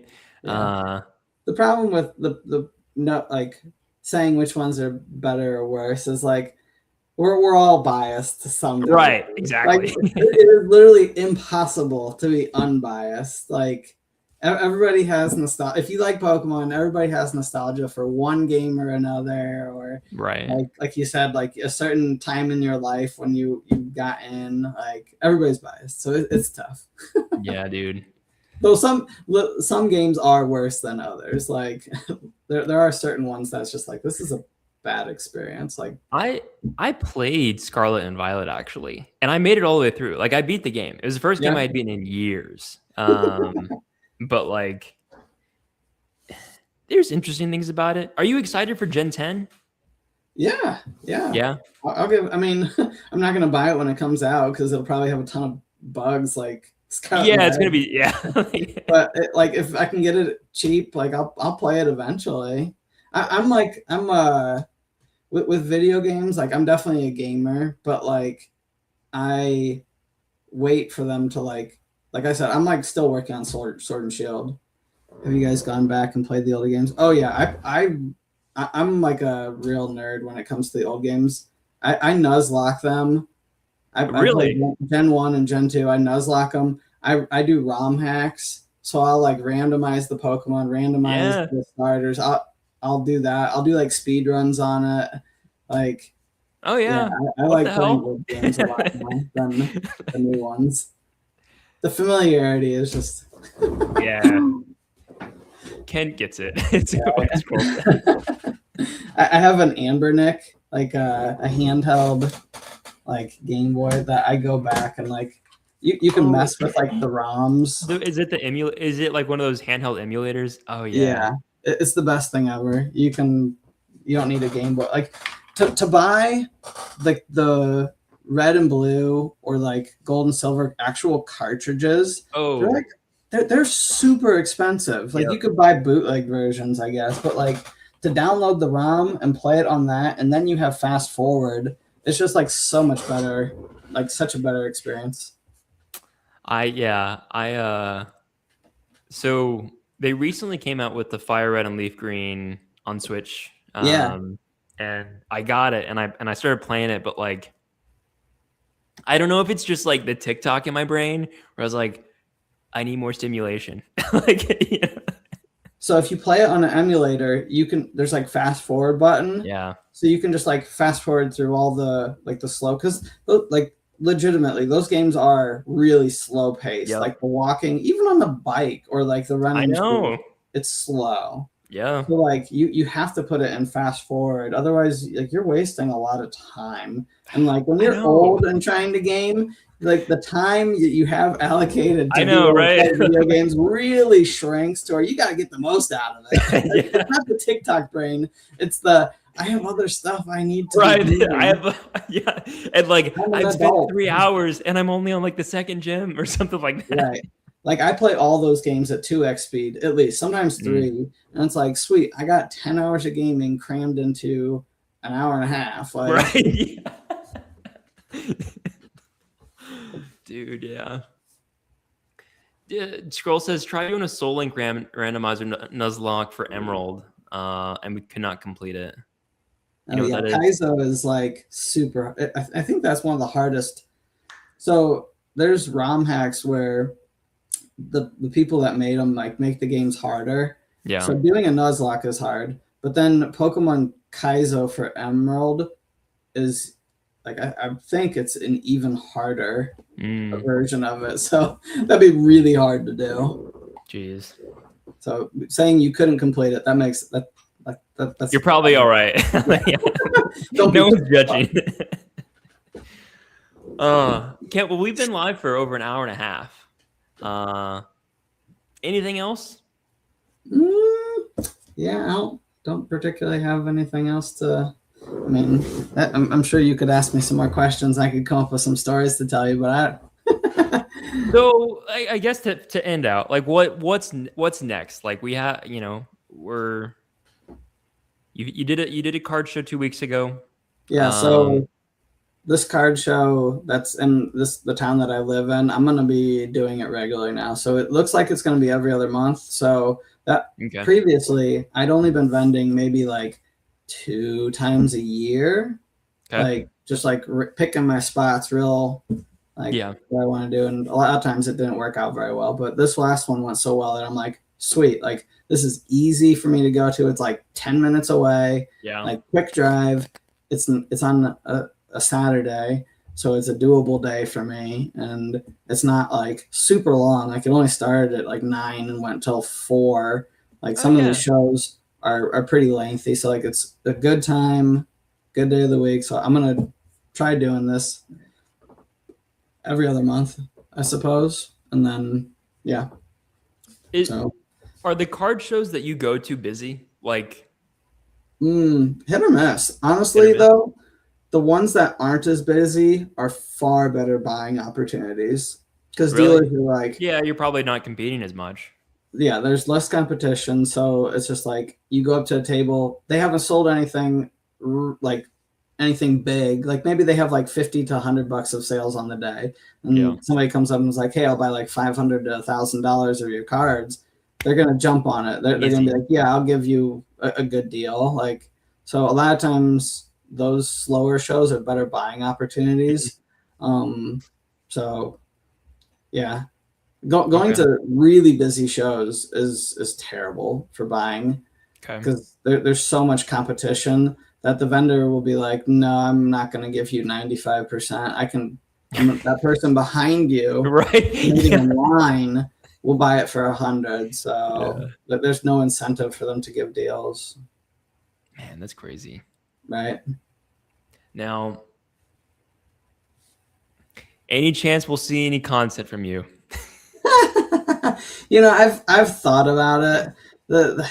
I mean, it's just a big time commitment, and yeah, I'd prefer just to do like random stuff like this and have fun. I would be much more inclined to just do this kind of thing like once or twice a month than to. I mean, I have an Instagram, so I post on there occasionally, but yeah, I'm just not. I mean, 99% of the time, my time can be spent doing something more profitable for the business. Like today was literally the only day in like the past at least 90 days that I didn't have inventory to be listing. Wow. So like, yeah. I've had stacks on my desk here. It was just like, I gotta get to that. Like trying to list them, trying to get through them. Jeez. Yeah. Because I've been posting daily on Instagram since May 18, 2025. So we're like 9 days away from hitting a year. There you go. I'm quitting. I'm not quitting. I'm definitely gonna dial it back. A beat. You what? Dial it back a little bit. Yeah, we're gonna dial it back. I think hitting a year just mentally, I just need it for myself. Yeah. But if we're being completely honest, I think the return that I have seen over the past like 4 months has not been worth it. Right. Um, Yeah. Well, that's like, like the thing with being a business owner. That's something you have to constantly be thinking like, yep, what is the best use of my time? What am I getting the best return on my time? Like best investment in my time. So right. yeah, if like for me, like content, like I would have to sink a ton of time into it before I think it would really start paying off for me. And if I did, Yeah. like, yeah, I don't And know. like, well, and like I'm realizing kind of what I was talking about earlier, where like the content that I make is really for someone who's like an average collector. So the average collector is pretty price conscious. They're pretty price aware of where things are and things that they're buying. Um, and you have times like this where it's like everything is expensive. And the things that aren't expensive, they don't want. Right. So, and Yeah. so like perfect order, right? And like, so, I think gonna take a pause on short form. YouTube has been fun.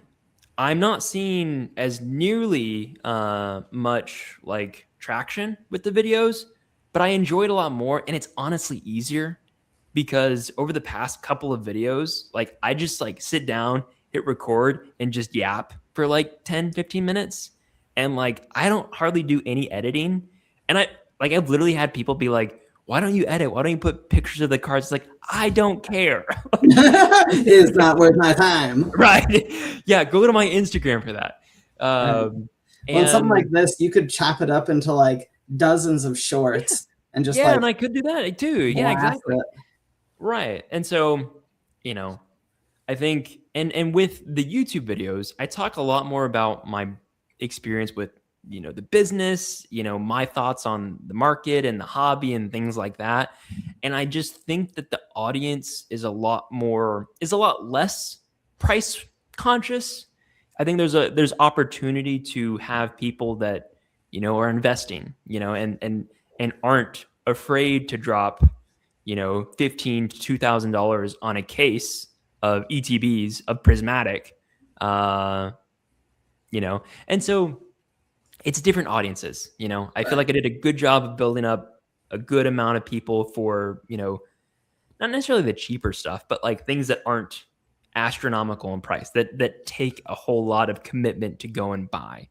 And then YouTube, like I can build that up as the other half of the audience. Right. So I don't know. But I'm going to enjoy not having to feel the need to make short form videos every single freaking day. So I don't blame you for not. Yeah. It's a long way around that. Right. And I've tried YouTube before. Like before I did eBay, like I tried doing a YouTube channel for a video game. So I understand the grind. Like I know like what goes into it and like the time commitment and like the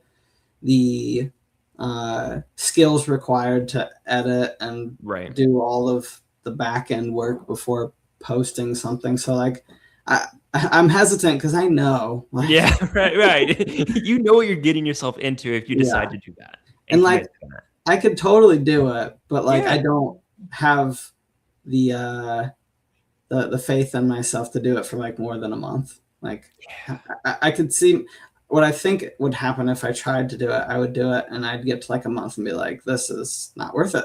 Like, which if you're gonna do YouTube, like you have to stick it out. Same as like Instagram, you gotta stick it out and be able to make 100 videos before you throw in the towel. Right. Otherwise, like you're not giving yourself a fair shake. And like I did that and it didn't pan out. So I'm just like, yeah, I know. Like I've been pretty consistent since the start of the year. We're into May now. Averaging probably like at least 1 to 2 videos a week. And even then it's like, I think last video that I posted the other day, I think it's at like 100 views maybe, right. And then the one before that went well. We're almost at 1,000, but then the one before that got like 40. It's like, You know?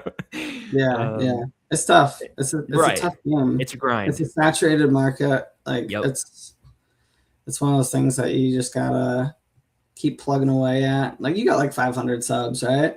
Yeah. Down there. Yeah. That's pretty good. Yeah. Yeah. Again, I think what Instagram helped with was just like the habit forming. Like Yeah. it's been a habit to script, record, film, chop it up, post it every single day for an entire year. Right. And so like, you know, When you develop some skills from doing that. Yeah, exactly. Yeah, right. And so like doing 2 to 3 short form videos a week and then, you know, a handful of, you know, 2 to 3 long form videos, it's like that's easy, you know, compared to what I've been doing. Right. So but, you know, it'll be a nice break. Yeah, for sure. So I see Dropkick Llamas in the chat. He messaged me that said that he had some questions. We are almost at 2 hours though, Zach. So get your question in now. Let's hear it, Llama. What you got? Now, while we wait, it's happening now. It's we're just chit chatting. Like it really, you know, just drop whatever you have in the comments. Like, what do you think? Do you think your business stays on eBay? This is something that we've talked about, you know, like both times I think you were on last time. We're months away from that, right? Like things are still awesome. Like we just talked about it earlier. Like there is a good probability that the market gets even crazier as we head into the 30th and past it. Like, is that something that's on your mind, or it has the effort of building up this presence on eBay? Because I now am less harsh on eBay, on TCG Player, and not just like fully on your own website, but like it's another avenue. Like, but I'll let you answer. Yeah, I mean, as far as like profit margins go, I do realize that it could be better to jump to a different platform, but at the same time, like the amount of experience that I have on eBay and like I know their policies, I know like my business, it would be a lot to jump to a different platform. I really like that. It just doesn't make sense for me. The only thing that really makes sense is vending, just because the margins are so much better and it doesn't conflict with me selling on eBay. Like when I set up at the card show, all I did was when I sold a card, I delisted it from eBay. Yeah. So like anything I didn't sell, like stayed on eBay. Yeah. Nothing happened. Like somebody buys a bunch of cards, I take a couple pictures of what they bought. I go through after the transaction's over and I go through and I delist all the items. So yeah. We got a question here. Okay, so selling cards is getting wild, right? Everyone is joining or joining for profit. But why have a market price if no one wants to buy at market? They want a %. For instance, I have cards for sale that sell for sale that market at 2,000, but people offer 12, 1,500 for percentage. Yeah. So the one thing is once you get to like a certain dollar number, you are removing a lot of potential buyers.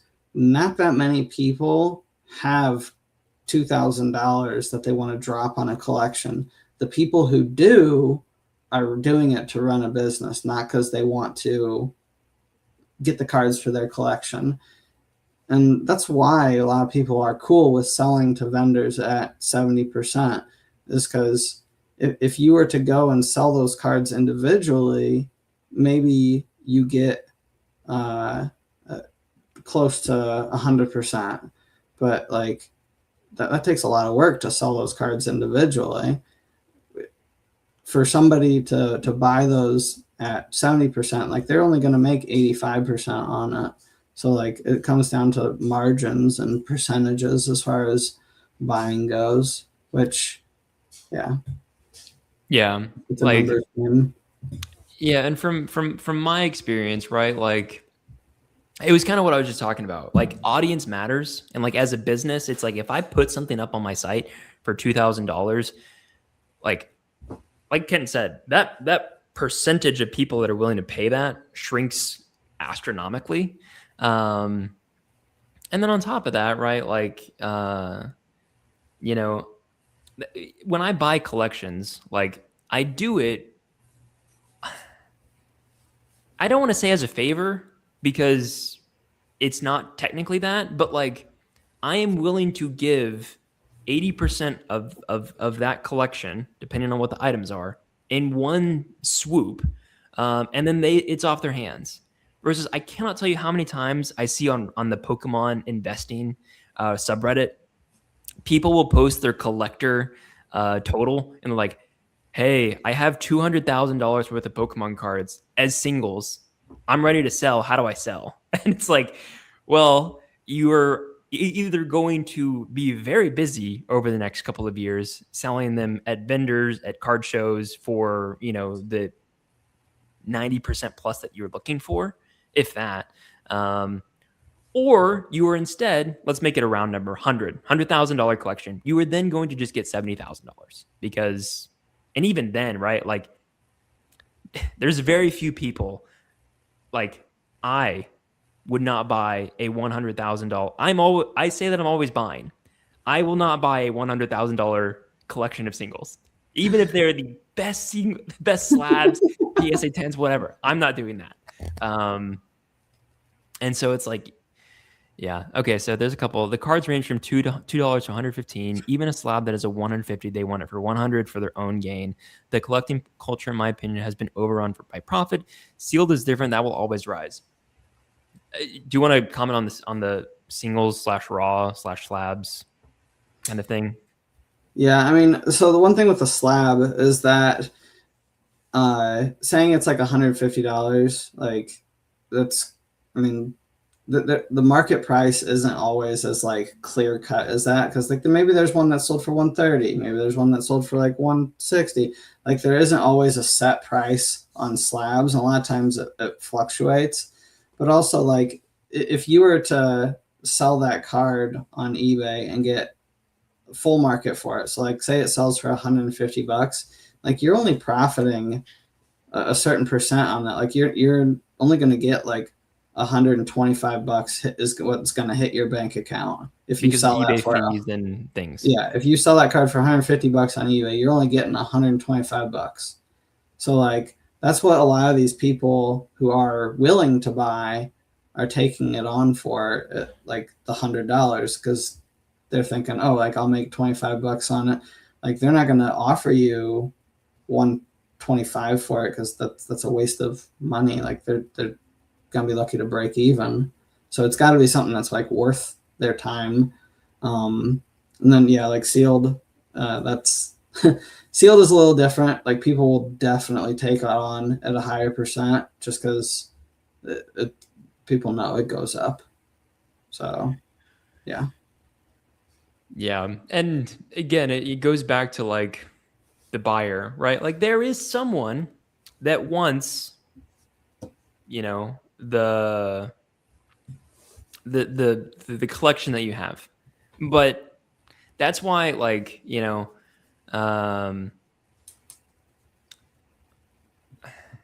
but audience matters. And again, for someone who's just a collector and doesn't, have any sort of presence, they're not a business, they don't make content, they're just like, hey, I'm just someone that does this, and here it is. It's a lot of work. And that's sort of, like, it's sort of the argument that I make for people that are just starting with businesses, is to make content, because like you can have, an item, whatever it may be, and it's priced under everyone else, but like if no one knows your store, they don't know where to look. Like maybe they find you, but you don't have any, feedback or, reviews or whatever. It's like, there's no reason for them to trust you.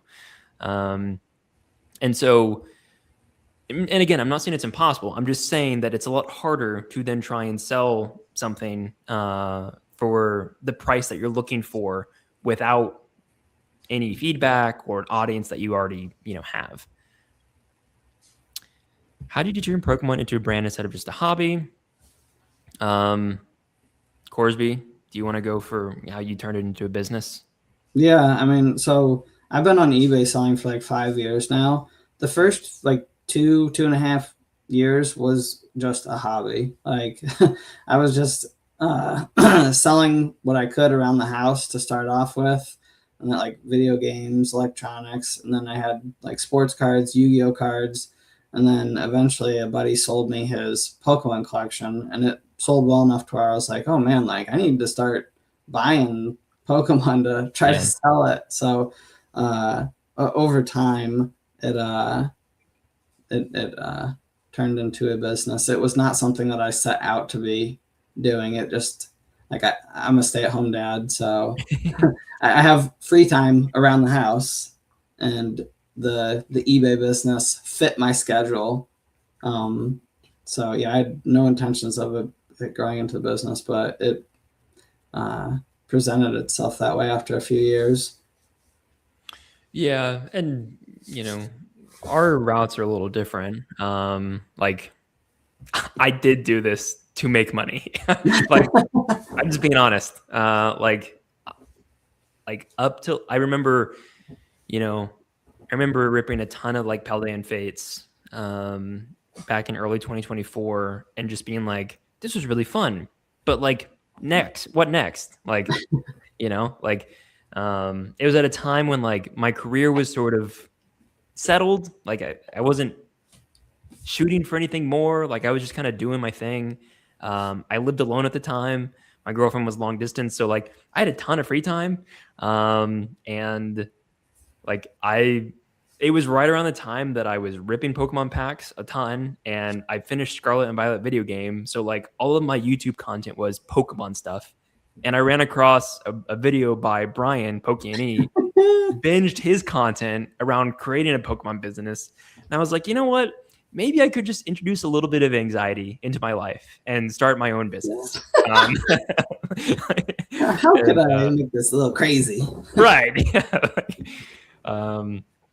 And so it was just like born out of like a passion for Pokemon, but also just wanting to start something. And I just kind of followed Brian's blueprint, and like, I just made a ton of content, and a lot of luck was involved, but a lot of, work went into it as well. And so it's like, that's kind of where I'm at. Like, and by no means like what I say, like I'm a super, successful business, like, like it is still a grind every single day. And like, we're still a long ways off from feeling like, man, this is successful. Like, it's yeah, I'll stop there. And then last question for both of you: how do you make people remember your business, returning customers? That's a good, interesting question. Like, what does that look like for you on eBay? Well, I mean, first off, like doing what you say you're going to do. Like, if you're gonna ship what you take pictures of, like fulfill the orders, fulfill the orders properly, like ship them out fast, like good customer service.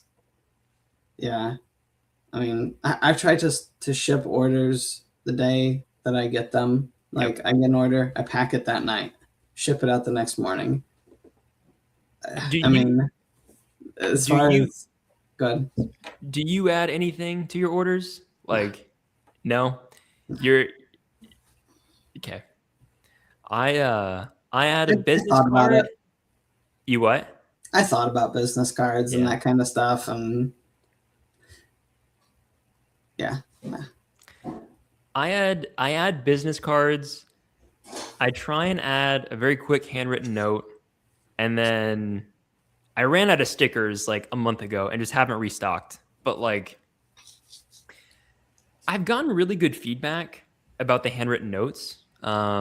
Like people like them. I think especially like, if I want to, I don't know the right word, like think about it in this way, but like I make content. I have a lot of followers. Like there are people that like have told me that they enjoy my content. I think it's kind of cool that I do give a handwritten note and people are able to connect with me in that way. I think you're in a way different position too, though. You have your own website, Yeah. and like your face like is part of your brand, and like Right. people like getting something from you, like it's a bit of a personal thing. Whereas like people buy stuff from people on eBay, they don't give a No. darn about Yeah. the person they're buying from. Like, so like we're in very different Yeah. positions, I Right. think, as Yeah, far definitely. as that goes. But like I think it matters for you way more than it does for Sure. me. Like, Yeah, like, I try and sell on eBay, and like it's funny and not funny, but people will message and they're like, "How do I know I can trust you?" And it's like, well, I don't know. Like, you but can't. if you just use your brain and Google Zippy's Card Corner elsewhere on the interwebs, like you will find other ways to add that trust. I don't do that because I don't want to get weird with eBay, but like, you know, um, that is an interesting aspect of it.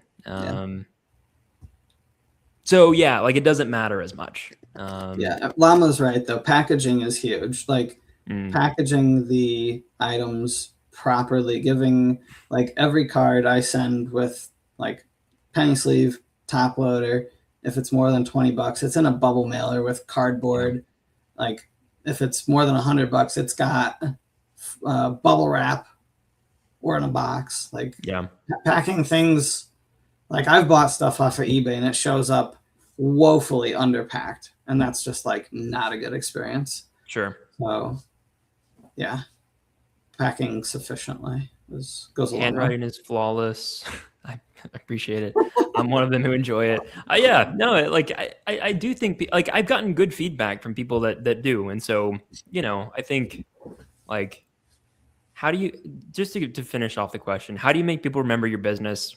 I think just provide good customer service consistently over a long period of time. Like, do what you say you're gonna do. Yeah. Ship what you say, you're selling.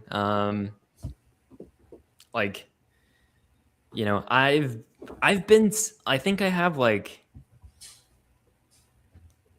over 1,500 orders on Shopify since last July. And I think I have like 80 reviews. And my point in saying that is that like, it is a long game. Yeah. Like I don't consider myself I'm proud of what I've done, but I wouldn't really consider myself a successful business, and I still have a long ways to go, and I'm okay with that. Like I've signed up for that. But the good customer service, all the content, like it's the long game. Yeah. You learn as you go too. Yeah. A lot of failures. Right. Don't take risks that like a failure would cost you a ton. But yeah. Right. All right. We were at 2 hours. Kent, I know we've taken up a lot of your time. Llama, thanks for all the questions. I know when I got a card from eBay that wasn't packaged right, I said never again from that person. Yeah, exactly. Yeah. So yeah, use your own way of how you filter out people and just apply it. But yeah, that's it. I won't take up any more time. Kent, thanks for hopping on. If you want to do an outro for your business, let people know who you are. Yeah, I'm Kent with Corsby Gaming. I have Instagram. You can look me up or find me on eBay. Yep. All your singles and slabs. Do you sell slabs on eBay? Yeah, when I get a submission back. Yeah. Have you gotten the submission back from 3 months ago? No. Crazy. That's more of the work that I'm talking about with singles and slabs. Like Jesus. I'll decide that I want to do slabs today. I won't start that part of the business for another 6 to 9 months. Right. Jesus. Yep. Anyways, with that out of the way, thank you guys for watching, hanging out. For those that were here, go subscribe to Corsby Gaming. Follow him on Instagram. Look him up on eBay. But yeah, hope to do more live streams over the next couple weeks. Kent will have you on again. Cool. Sounds good. All right. See you guys. Thanks.